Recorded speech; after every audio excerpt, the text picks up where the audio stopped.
This podcast is who I am. It really is an extension of who I am as a person and the interests and the values that I have. Going to Colombia was one of the biggest life events for me, period. It was one of the hardest things I've ever done, and it was also one of the most rewarding things that I had ever done as well. I always had this kind of burning desire to find a place where I felt like I belonged. I don't think that I always felt like I belonged even here in Canada. When you're talking about integrating into a different culture, this isn't a surface level thing. You know, as much as we want to, you can't describe any group of people in one sentence. If you spend enough time exposed to a different way of life, it changes you. It changes the way that you see the world. And I wanted to talk to other people who had gone through that. These conversations, they help me process things in my own life. They help me express myself. They help me live through the experiences of other people. I'm starting to realize now as well how much of this podcast is really for me. What does that mean for the show moving forward?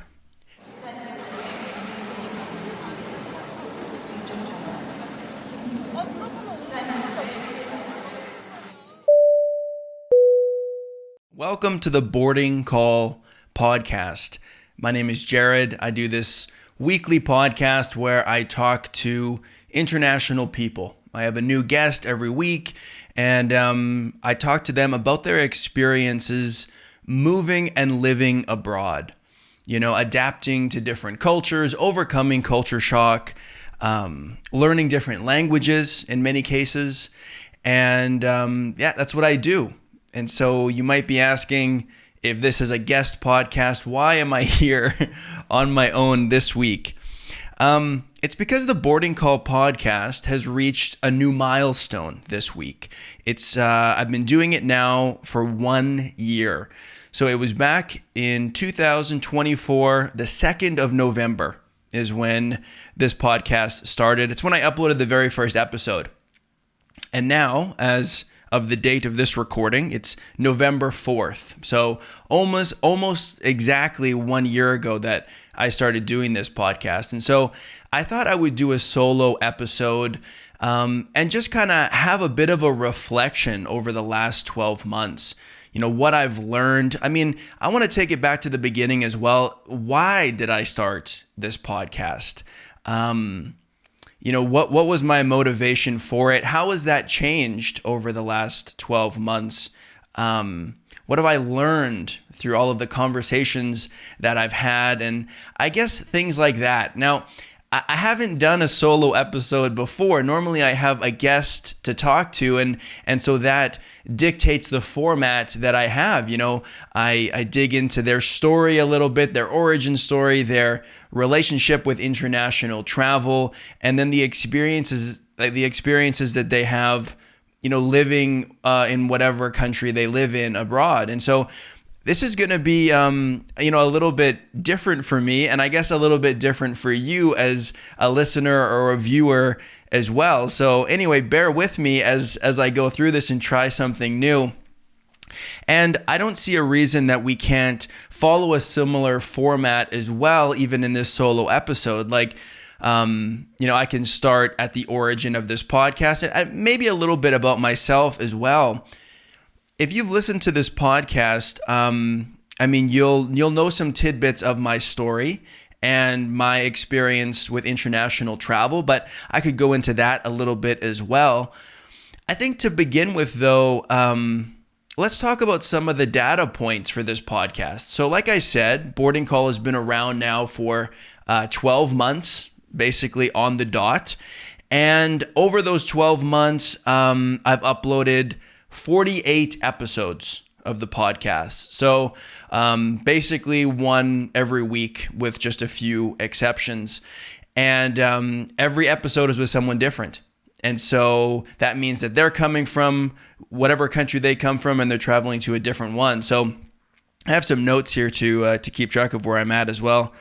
So out of those 48 episodes, they've been about 23 different countries. So that would be the country of destination where someone moved to.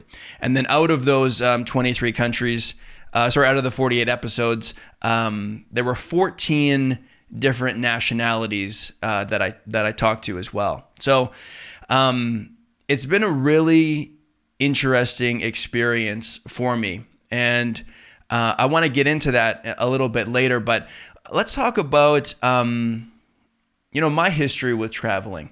How did this begin for me?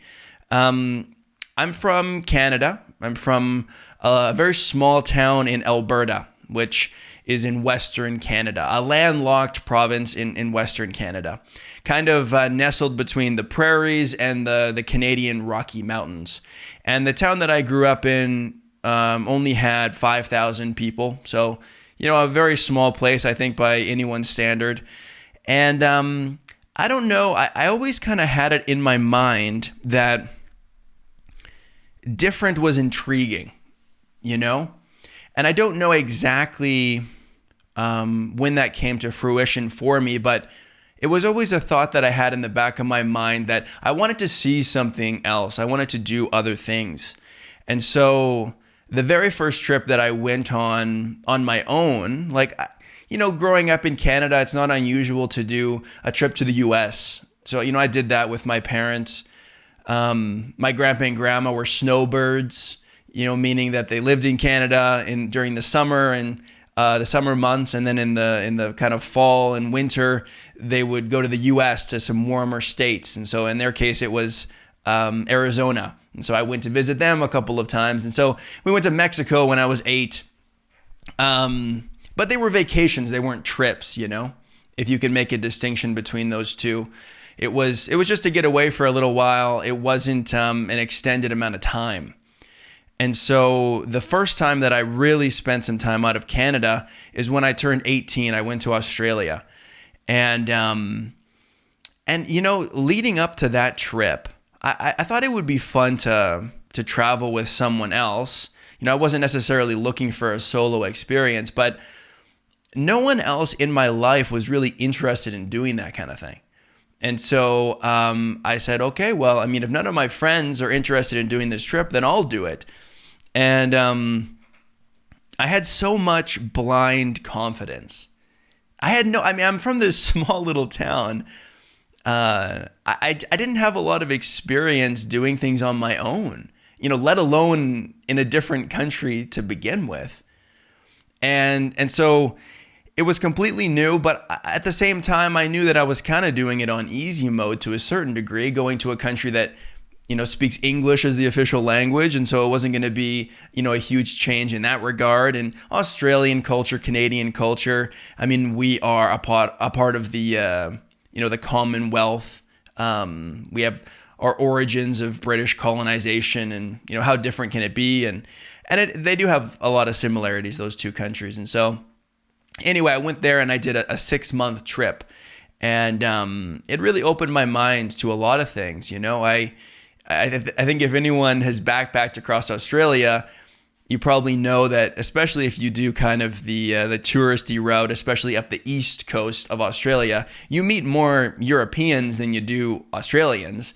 So I was hanging out with French people and Germans and Brits, and I learned a lot about Europe in Australia, ironically. But it was kind of the first time where I really started to put, specific places on the globe in my mind. I was thinking about other languages, and I remember meeting, Dutch people and kind of thinking about, wow, the Dutch language and English are pretty similar. I wonder what it would be like if I went to the Netherlands and learned to speak Dutch. Maybe I could do that. And I had all of these thoughts kind of starting to blossom in my mind.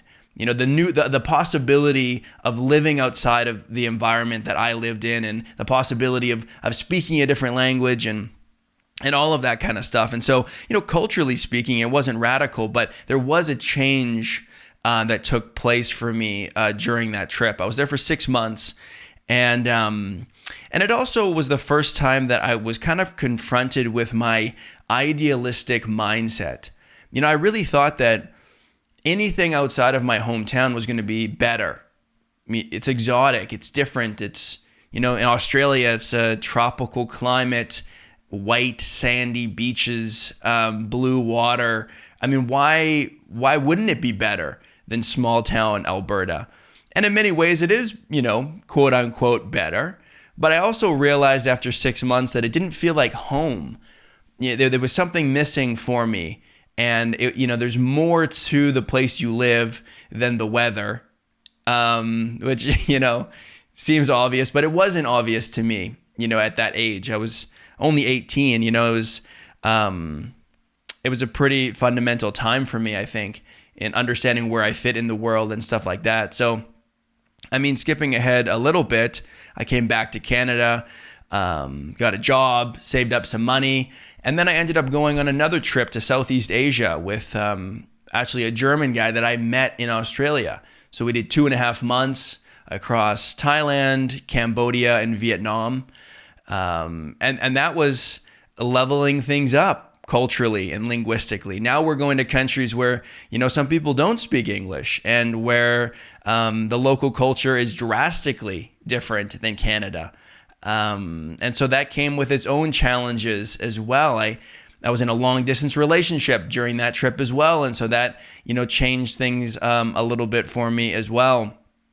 And I don't want to spend the whole time, this whole podcast, just talking about the history of my travel. I'm just trying to give you kind of a brief overview, I guess. And so after that, same kind of story. I used up all my money abroad, and so I came back to Canada to save up some more money. During that time, I also started going to university. And so that limited the amount of free time I had. The model that I was working with before was working a job, saving up some money, quitting that job, going on a trip, spending all my money, coming back broke and starting over.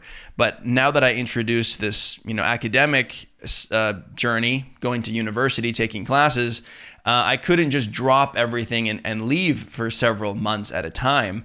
And I wasn't working a full-time job to be able to fund a trip like that anyway. And so the closest that I came was doing an exchange program through the university that I was going to.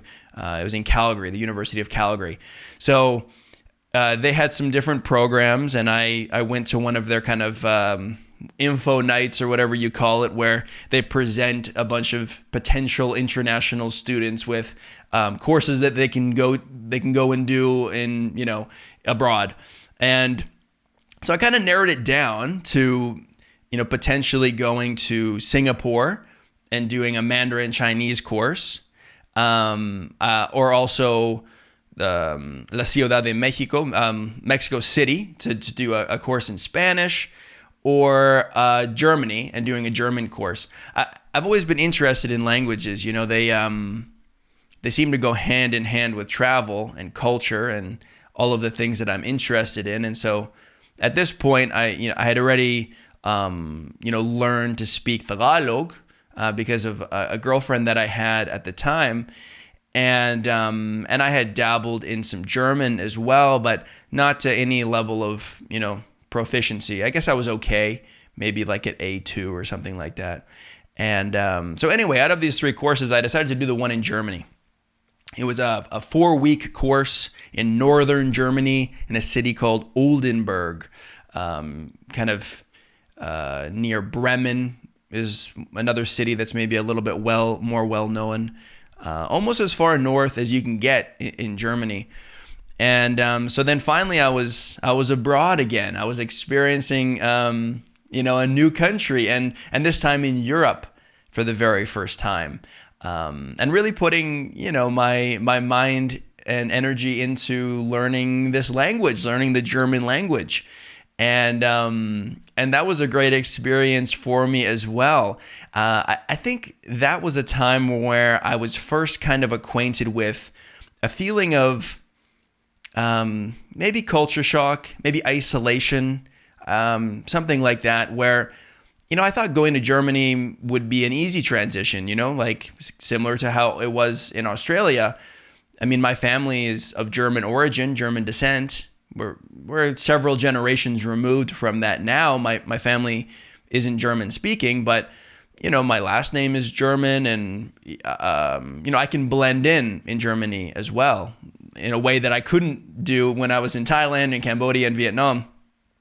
And so I thought it would be a smooth transition. I thought people would be like Canadians, but just in the German language. But I was wrong. Germans were more reserved, and Germans tend to require more time with people to form friendships. And as a foreigner being in the country for 4 weeks, I didn't have enough time to make friends. And so I mostly just hung around the other international students, which was fine in terms of, having that social connection. But in terms of getting to know German people, I did struggle with that quite a bit. After the program was over, I met up with one of my German friends, the same German that I had met in Australia several years before that, and the same friend that I went to Southeast Asia with. So I had a lot of experience traveling with him, and now here I am in his home country. And so he put me up for a week. We stayed at his parents' house, and they didn't speak any English. And so I was really using the German that I had been acquiring over the last month. And that was nice because I felt like I got a look behind the curtain in terms of, German society. Because now I was with my friend and his high school buddies and his parents. And so I was kind of grandfathered into his friend group. I didn't have to start from scratch. We had this, mutual friend, and I was just there. I was invited. And so then I felt like I was really able to see actually how German people interact with each other once you do get through that kind of hard exterior and enter, friendship or, a closer relationship with Germans. And so I feel like I did get a little glimpse of that before coming back to Canada.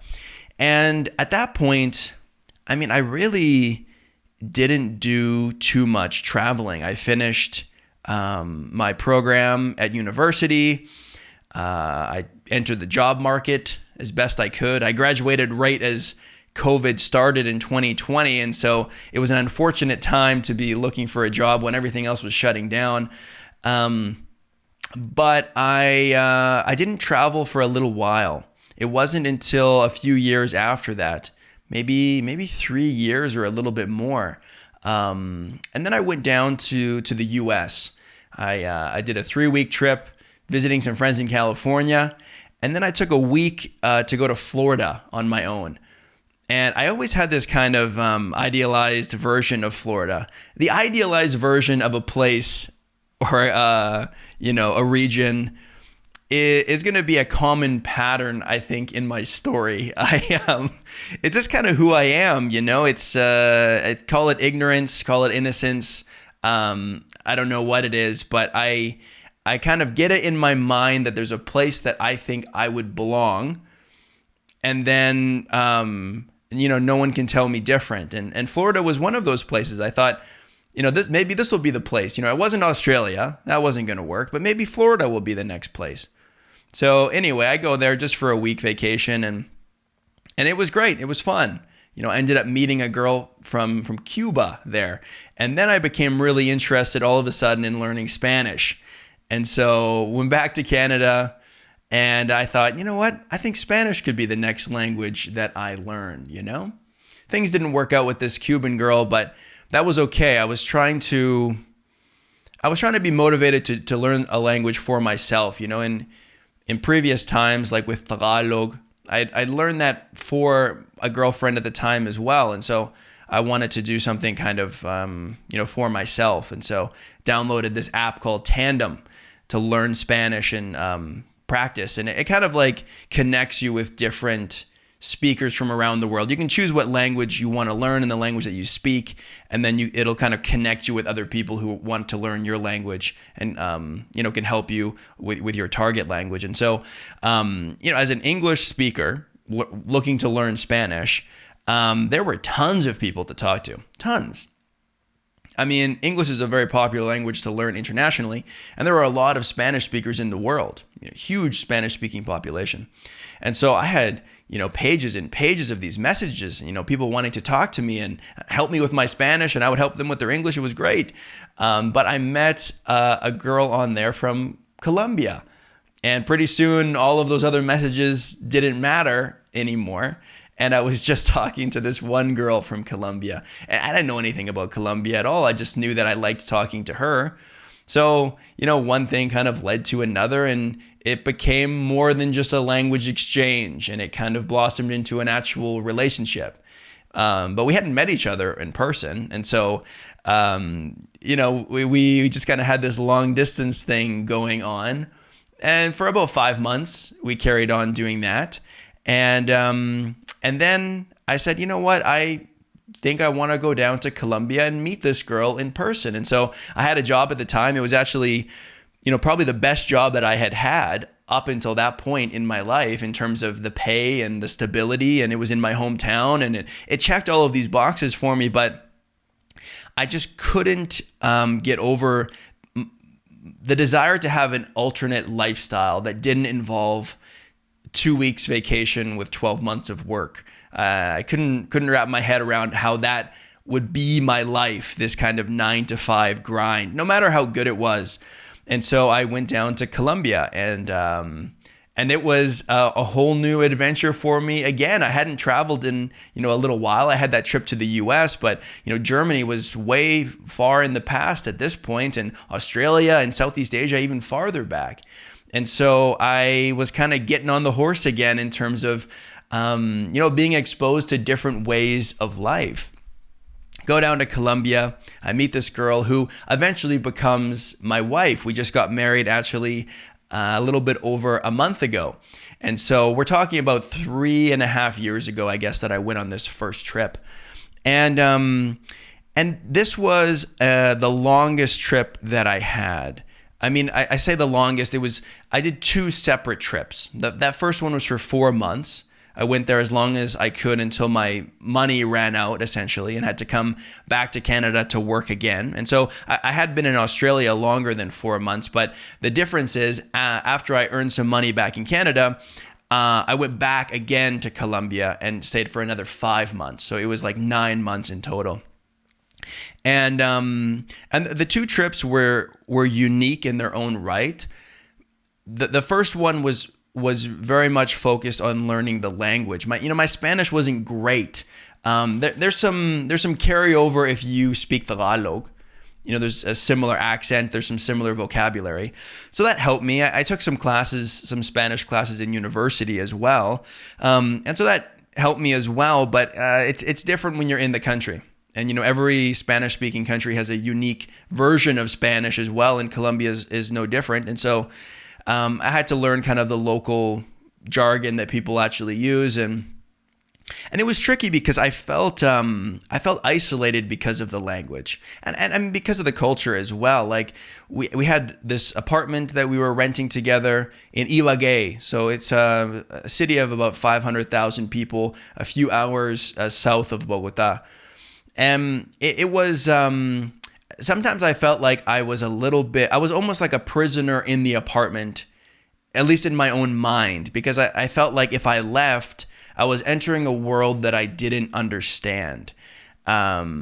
People don't speak English in Colombia generally. It's about 5% of the population that speaks English, and it's going to be in international cities. It's not going to be in Ibagué, which is kind of more of a working class place. It's not touristy. It's not on the water. It's just Colombian, regular life.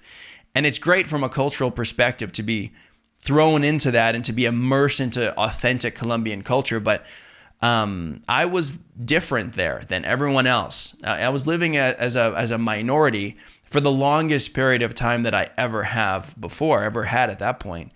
And so things were challenging. I felt like everything outside of the door of our apartment was new and scary and challenging. And so it took me some time to kind of figure out where I fit in that. And at the end of the 4 months, I think I had more questions than answers in terms of, how things really worked there. And I really felt the culture shock. I would talk to, my girlfriend at that time. I would talk to her family and friends. We would hang out, and I didn't understand the jokes, but they would just keep kind of firing them at me as if I could. Most of the people I was interacting with had little or no exposure to non-Spanish speakers. And so I was, I might as well have been from a different planet.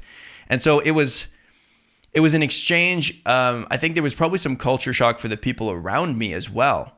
Dealing with someone from Canada who doesn't really speak the language, doesn't understand the references. And so at times it felt very heavy. And, my girlfriend at the time, my wife now, really included me in things and really helped to bridge that gap. She would explain things to me, not even in English, but she would kind of dumb down the things that people were saying in Spanish in words that I could understand as kind of a novice speaker of the language. And her family was great, and everyone treated me very well. But something that I learned there is that you don't have to be treated negatively to feel out of place.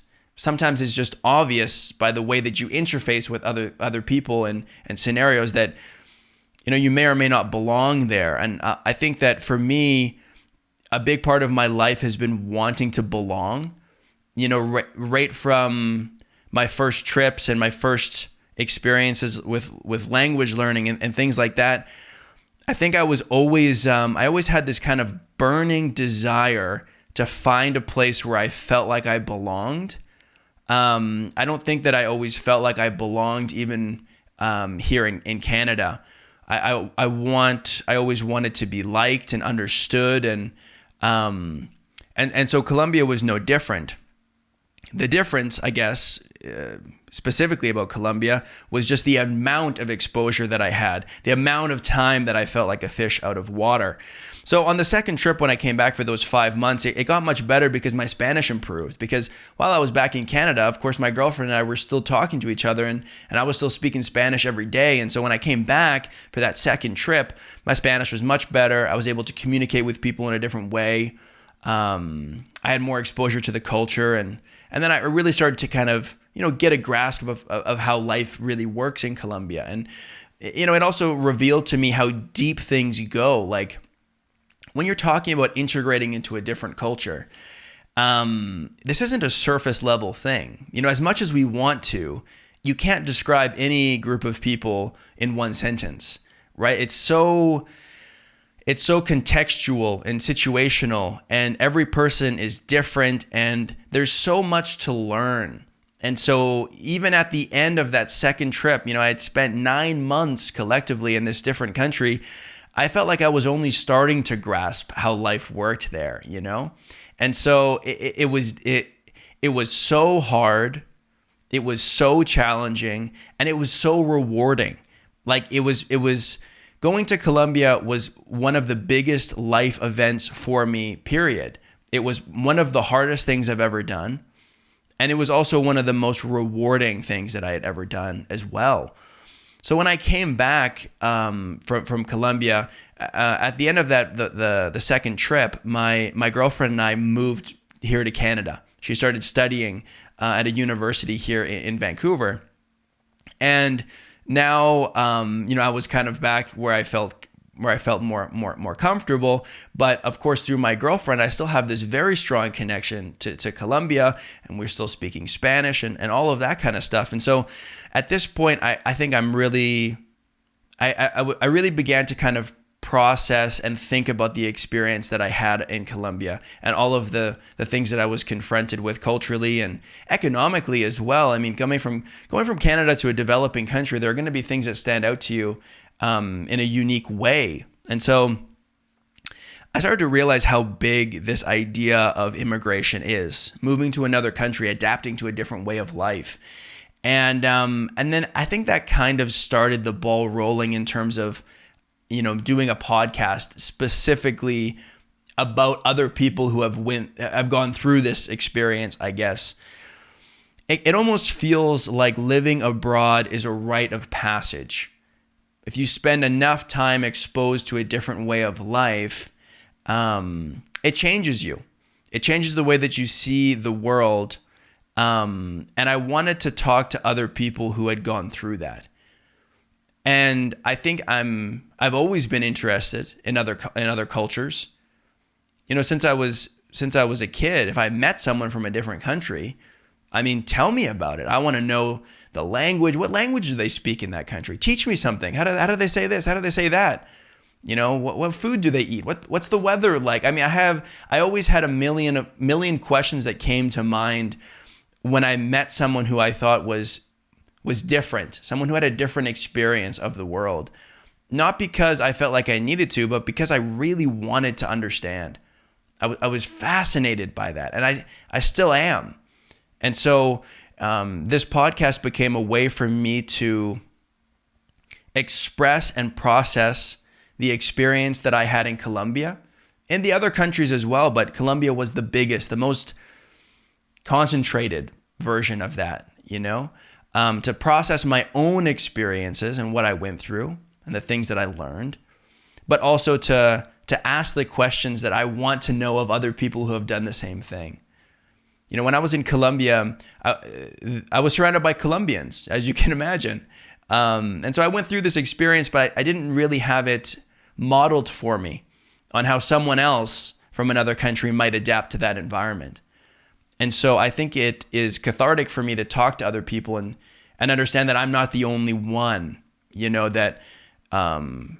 that has struggled in environments like that, and has come out on the other side a better person, a more well-rounded person, and so I love talking to people about cultures, and the country is almost irrelevant. The idea of adapting to a new place is the thing that's interesting. Now, of course, every culture is unique, and sometimes you have to learn another language and sometimes you don't. And so that changes the conversations, but the core principle of this podcast is talking to people who have done a similar path. And, many of the people that I've talked to over the last 12 months have traveled much, much longer than I have, spent many more years abroad than I ever have, I think who spent the most time abroad of everyone I talked to this year? I talked to one guy who spent 18 years living in Japan. That might be the longest one. Then again, Cole, a fellow Canadian, he's had a back and forth kind of connection with Taiwan for, I think, 26 years. That one might be the longest. Paul Holland, a guy from the Netherlands, he spent 25 years living in the U.S. I mean, just off the top of my head, there are many people who have spent lifetimes abroad, and so to talk to them is so interesting and fascinating to me. And so that's really why I started this, I guess. And so that's a little bit of my kind of life history and my origin with travel, and the origin with this podcast, how it kind of came to be in my mind. And then, I actually started it, a year ago. So anyway, I guess one of the things that I wanted to talk about was, my relationship with culture shock. Sometimes I feel self-conscious that when I talk about my time in Colombia, I'm being too negative. And I don't want that to be the perception that people have. I had a fantastic time. I love Colombia, and I would go back there right now. It's a beautiful country, and I really learned a lot, but it was also challenging. And I just feel like that is me being real, that, things are hard abroad as well. It's not all like Instagram travel reels. There are, there are hurdles you have to get over. And I'm going to be clear that that's not Colombia's fault. I'm not blaming anybody, but it's just a reality when you have a different culture than the place where you live or you move. There's bound to be some challenges that come up. And so sometimes something that I've noticed over the last year, kind of getting into some of the things that I've learned through my conversations on this podcast, is that when I ask people about their experience with culture shock, many times people interpret that differently than I understand it. I want to talk about the things that, were difficult, but sometimes people will interpret that as me wanting them to say something negative about the culture where they moved to. Like I'll get some responses that are basically to the effect of, "Oh, culture shock? No. The culture here is amazing. The people are very friendly." And I go, well, that's not my point. I'm not trying to corner you and get you to say something negative about the culture. I don't think that culture shock is necessarily a negative thing. It's just a part of the process. It's a necessary part of the process, in my view. And so it's kind of like front stage, backstage. When you can tell somebody who asks you how you're doing that you're not doing that well, it's a vulnerable thing. And I think it communicates to the other person that, they're also not alone if they're going through some challenges in their life. I mean, I think we all have the kind of reflex of just saying, how are you doing? Oh, I'm good. Everything is fine. Life is awesome. And that's true sometimes, but it's not true all the time. And so when there are challenges, I think that if we can commiserate, I guess, or relate or empathize with each other, it reminds us all that we're human and that sometimes things are hard. And when it comes to traveling, I think it's the best thing you can do in the world. And I think it's one of the hardest things too. So when I ask people that question, sometimes I think they misunderstand what I'm asking. And I think that there's a couple of reasons for that. I think one of them is the one that I just mentioned, that people think they have a negative connotation with the idea of culture shock. And so they feel uncomfortable. They don't want to say the wrong thing. And I get it. We want to be good visitors in other countries. We don't want to bash the place that we're coming from. And I think they assume that when I ask that, that's what I'm looking for, even though it's not. I think another thing that I'm starting to understand is that everyone has a unique experience and a unique threshold for difference. And so I might think, well, it was hard for me to be abroad at the beginning. And so that means that it must be hard for you wherever you move to. And I think sometimes it's easier for some people than others. I think that sometimes I got in my own way in Colombia by having unrealistic expectations. I wanted to fit in flawlessly. I wanted to speak Spanish perfectly. I wanted to say all the right words, and I wanted to understand all the jokes. And that wasn't going to happen. I needed to be okay with being different. And it was just a pill that I couldn't swallow. I didn't want to be different. I wanted to fit in. And before that in my life, I felt like I was able to fit in quite well. And here I am in this new environment where it's impossible for me to fit in, fully. I mean, people on the street could look at me and tell that I wasn't from there right away. And of course, if I said anything, then it was even more obvious. And so I think I got in my own way, but of course there are people that travel that don't get in their own ways. People that can be a little bit more chill with that. And I think that they will have a smoother transition, And so I also want to make space for people that when I ask, about culture shock, and they say, well, I didn't really experience that, that's also a valid answer. Or if they don't have the same experiences that I do. And so that's one of the things that I learned is just the way that people perceive the idea of culture shock. Is it negative? Is it positive? Was it even a part of their lived experience? So I think because of my initial motivation to do the podcast, that idea is kind of at the forefront. Of course, during the episodes, we talk about other things as well. Not just culture shock. There's a lot that goes into moving to a new place, and I think that that's another way that the podcast has changed over the last 12 months is that it's become a lot broader in some areas and a lot more narrow in others. And what I mean by that is that it's become broader in the sense that it isn't just about culture and language, which tends to be where my focus goes, as I just explained.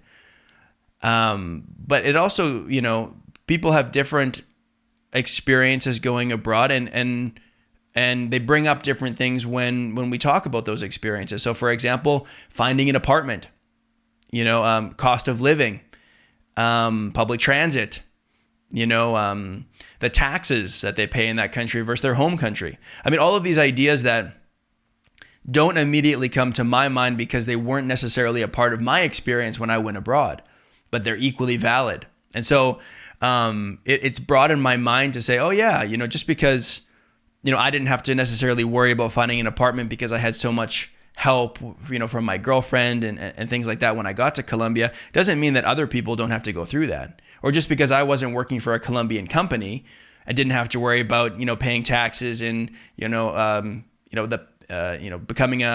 signing up for, like social services or like a pension or whatever the paperwork you might have to do at a new job. I didn't have to worry about that. That doesn't mean that someone else who moves to Denmark doesn't have to worry about that. Like those are all things that have come up in conversations that I hadn't even considered because they were outside of my own lived experience. And so the podcast became broad in that sense. And by definition, I want this show to be diverse and broad. I talk about any country. It could be someone from anywhere in the world, granted that they speak English because I want to do the show in English, that moves anywhere in the world. And so that's as broad as it comes, right? But I've also noticed through uploading, weekly episodes that some episodes about certain countries or regions resonate with the boarding call audience much more than other ones do. And I didn't think about that hardly at all over the last 12 months when it came to booking guests. I would just see someone from a different country who moved somewhere else and think, that's interesting, I'd like to talk to that person. But now looking back, it was something that I noticed while I was uploading the episodes, but it didn't inform my decision, on who I wanted to talk to. But looking back on it now, I can see, wow, some countries are much more popular. Like, I think out of all of the views that I've gotten on YouTube with the full length podcasts, something like 50% of them are on episodes about Colombia, right? So when I first made the podcast, I had my own Colombian experience, but I wasn't expecting that I would only talk to people who went to Colombia, and so when I just so happened to record with people who did, I was really surprised at the amount of views. Like people were fascinated about Colombia, and if we zoom out a little bit further and include all Latin American countries, it becomes even more pronounced too. I think at that point it's like, close to 70% of the views, 67% or something like that of the channel, go to videos about Latin American countries. I've talked to people who've moved to Uruguay and Argentina and Mexico and Brazil. And so that was an interesting kind of learning for me that, it's in some ways the audience that I have has narrowed the scope of their interest. Now, what does that mean for the show moving forward? There's a balance, I think, as a content creator, as a podcaster, where you want to make content that you really enjoy making. But there's a necessary part of it where someone else also needs to be interested in viewing it. For it to, it needs to be viable. If you want to monetize your art or your content, you need other people to be interested in it. So what does that balance mean?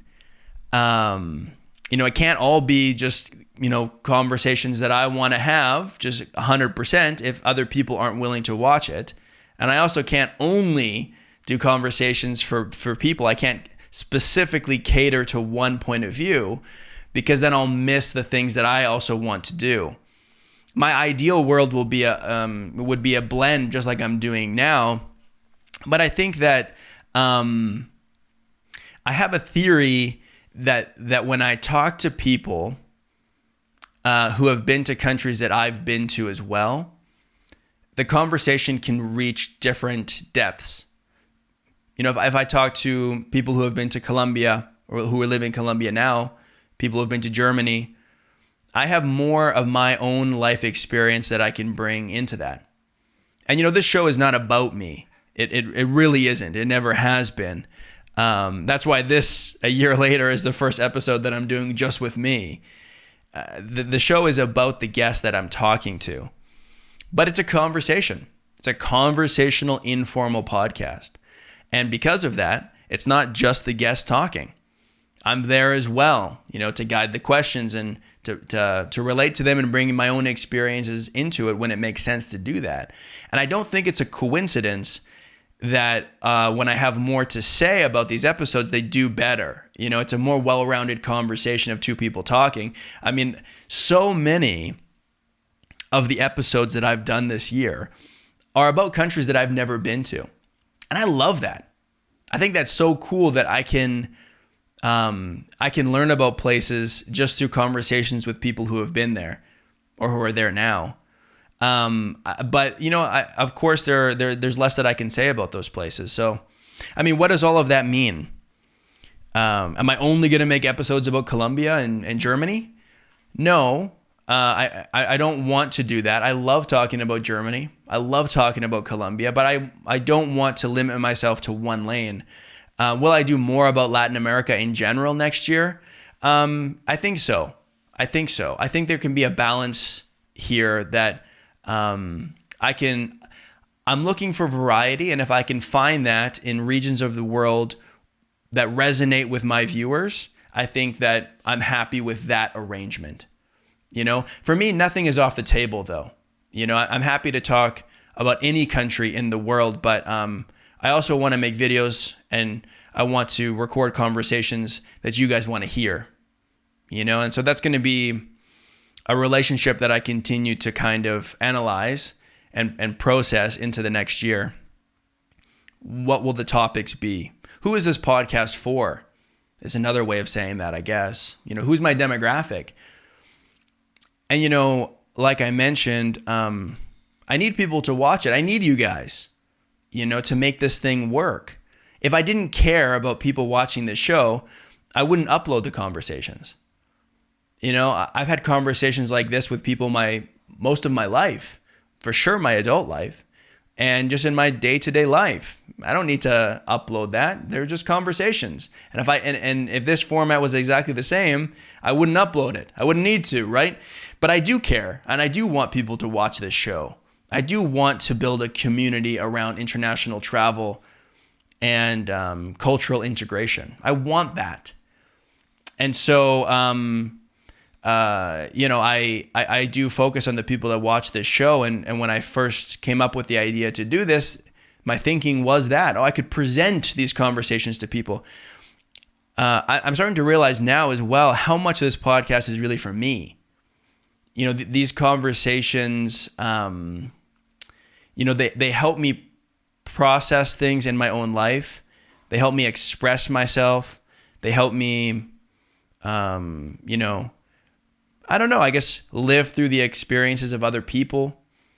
It's been big for me personally, and I think I underestimated how much this show would impact me. I mean, just in my day-to-day life, I reference my podcast. I'm that annoying guy that's always talking about this podcast when I talk with my friends and my family, you know, not as a way of promoting it, but as a way of bringing in insights that I've gleaned from this episode and conversations with, you know, 48 different people over the last 12 months. I'm surprised at the number of times I think, oh yeah, you know, I was just talking to a guy about this the other day and he mentioned that blah, blah, blah, or I was talking to this girl and she's mentioned that it's like this in that country. And I bring it into my life. It's like there's, you know, a clear one-to-one of like the podcast and how I actually live my life and the conversations that I have. And I think that's beautiful. You know, this podcast is who I am. It really is an extension of who I am as a person and the interests and the values that I have. And so it's helping me grow as a person. And you know, like I mentioned, a lot of the episodes have been about countries that I haven't been to. You know, so like talking specifically about things that I've learned about certain countries, a few things come to mind. One of them is my perception of China. Never been to China before, but this year I did 4 episodes about China. People from different countries who have moved to China. And you know, here in Canada, I would assume probably in the West in general, but I don't want to make, you know, that assumption. It might not be true. From my own experience living here in Canada, people can be very critical of China, especially when it comes to the way that their government is set up. You know, when the Chinese government is referenced in Canada, it's always in response to something that people perceive to be a government overreach in Canada. Oh, we have this rule in Canada. They're implementing this rule in Canada. What are we? Communist China? It's used in that context, always in a negative light.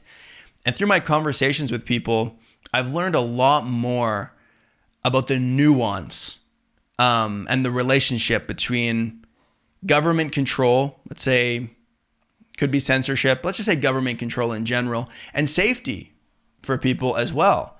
I mean, those things do work together. I mean, I guess they're opposite poles, but what I mean is the more government control you have, the more room you have for safety as well, I think. You give up some freedoms to gain others. And I don't think China does that perfectly. There are freedoms that I don't want to give up. But just the idea, not that China is a utopia, but not also assuming that everything that happens there is negative has been big learning for me this year. I look at China through a different lens now, through conversations with real people who have real experiences living there. And I'm not going to pretend to be an expert, but I realize now that it's a more nuanced conversation. I think because of where I grew up as well in Alberta, I just assumed that any type of government control was a bad thing. And now I understand that it's not that simple. There are pros and cons. You are gaining something. When government has more control, you do gain some things from that. You lose some things, but you also gain some things. It's a conversation. It's not black and white. So that was big for me. I think about China specifically. I think another thing, going back to my time in Colombia, Colombia has sometimes a negative kind of impression internationally. There's lots of people that talk negatively about Colombia as well in terms of drug trafficking and danger, and so when I was going to go to Colombia, of course, people told me that as well. Oh, be careful, you're going to get kidnapped, watch out. Cartel's going to get you. Some kind of drug trafficking, organization is going to recruit you. Somebody told me that, the Colombian guerrillas might want to recruit you to their group. It sounds scary. And Colombia does have some issues with safety, but it's not as bad as people make it out to be either. You just have to be more aware, and I guess that's also a conversation that needs to be nuanced, right? Like, I think that even though I had been subjected to people making assumptions about the country that I wanted to go to in terms of the crime and simplifying it, it's just dangerous, period. It's just dangerous. Even though I had heard those thoughts and I went to Colombia and my experience was very different than what I heard in Canada, I realized that it was more nuanced. Even in spite of all of that, despite that, in the conversations with people who went to Latin America, I found myself asking them that question. Oh, you live in Brazil. Does it feel safe there? Mexico. People say Mexico is dangerous. Is it? And, I was really curious to know what their experience was like, but I learned really quickly that their answers were never yes or no. Just like mine weren't when people would ask me about my time in Colombia. And so I kind of realized that, the question of is it safe in XYZ country is not a yes or no question. It's like, well, what do you mean? Is Colombia safe? Yes, it is safe. And is it dangerous? Yes, it is dangerous. I mean, both of those things can be true at the same time. Depends what city you're living in, right? Some cities are obviously more dangerous than others. Depends how you conduct yourself. You're putting yourself in harm's way. I mean, in Colombian Spanish, they have this phrase, dar papaya, to give papaya. It means to make yourself vulnerable. Are you making yourself vulnerable in situations that you shouldn't be doing? Are you getting blind, drunk, and stumbling through the streets at 3 a.m? That wouldn't be a good idea, really in any country. And so it's a nuanced question, and I guess that was some more learning for me talking about Latin America in general, because it is a region of the world that gets stereotyped with that label of dangerous. We love to categorize countries like that. Put them in a box, they're all it's all dangerous, anything south of the US is dangerous. It's like, well, it's definitely not that simple, right? And so that was another area that I felt like I grew in this year. Talking about having more nuanced conversations about complicated issues, you know? And that's what's great about podcasts, is that you're not in an echo chamber. You know, you're exposed to new ideas through the conversations you're having with people. And I was interested in doing this show for, you know, the reasons that I've been talking about this whole time. I think I was also surprised how much I really enjoyed it, though. The format of podcasting is so rewarding for me on a personal level. I value self-expression, and I value real conversations, and I value relationships. And so when I can be in a one-on-one conversation with someone, where we're both free to express ourselves in an uninterrupted format for an hour, I feel blessed.